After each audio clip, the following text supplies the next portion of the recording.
चिनासनी ख़बर मां किडियूं ठट्टो वेझो नौजवान की गिरफ़्तारी खिलाफ़ मुतासरन पारां रोड ब्लॉक करे धरणो हयो वियो आहे।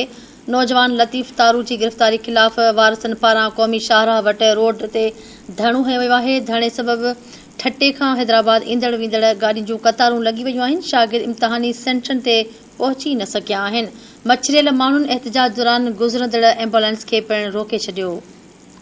एक भेरो ॿीहर तव्हांखे आगाह कंदा हलूं। ठट्टो वेझो नौजवान की गिरफ़्तारी खिलाफ़ मुतासरन पारां रोड ब्लॉक करे धरणो हयो वियो आहे। नौजवान लतीफ़ तारो की गिरफ़्तारी खिलाफ़ वारसन पारां क़ौमी शाहराह वट धरणो हयो वियो आहे। धरणे सबबि ठट्टे खां ईंदड़ वींदड़ रस्ता गाॾियुनि जूं कतारूं लॻी वयूं आहिनि। शागिर्द इम्तिहानी सेंटरनि ताईं न पहुची सघिया आहिनि, जॾहिं त मछरियल माण्हुनि एहतजाज दौरान गुज़रंदड़ एम्बुलेंस खे रोके छॾियो।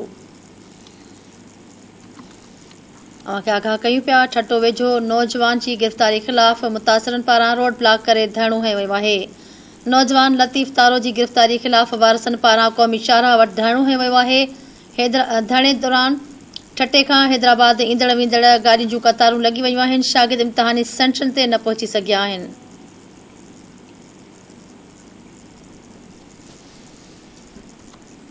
मछरियल माण्हुनि एहतजाज दौरान गुज़रंदड़ एम्बुलेंस खे रोके छॾियो आहे।